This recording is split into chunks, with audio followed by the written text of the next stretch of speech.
এবার লাইজলের সৌজন্যে কোরবানির হাট আপডেট।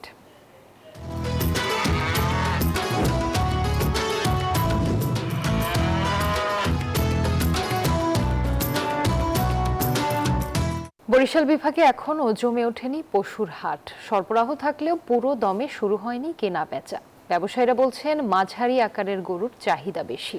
তবে বিগত বছরের তুলনায় এবার দাম বেশি বলছেন ক্রেতারা। প্রতিনিধিদের পাঠানো তথ্যচিত্রে ডেস্ক রিপোর্ট। ডিটারজেন্টের চিটচিটে ভাব বাদ দিন, ঘরকে করুন কমপ্লিট ক্লিন লাইজল ক্লিন। গুনে গুনে ঈদুল আজহার বাকি আর 7 দিন। সারা দেশের হাটে আসতে শুরু করেছে পশু।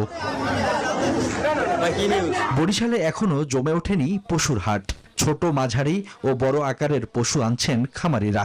দাম হাঁকা হচ্ছে 80,000 থেকে 4 লাখ পর্যন্ত। তবে ক্রেতার আনাগোনা কম। সব জিনিসেরই দাম বেশি, তো গৃহস্থরা মনে করতেছে যে খরচ বেশি, আমরা তাই হিসাব বেচতে পারিনি। ক্রেতারা বলছেন সাধ্যের বাইরে দাম, আর ব্যবসায়ীরা বলছেন গোখাদ্যের দাম বেড়ে যাওয়ায় গরুর দাম একটু বেশি। গতবারের তুলনায় এখন অনেক দাম বেশি চাইতেছে, তারা গরুর বাজার ছাড়তেছে না। ভোলার হাটগুলোতেও একই অবস্থা। পশু সরবরাহ থাকলেও ক্রেতা কম বলছেন ব্যবসায়ীরা। তবে বাজেটের সঙ্গে দামের মিল না থাকায় সিদ্ধান্ত নিতে পারছেন না ক্রেতারা। পটুয়াখালীর হাটেও পশুর ঘাটতি না থাকলেও বেচা কেনায় মন্দা ভাব।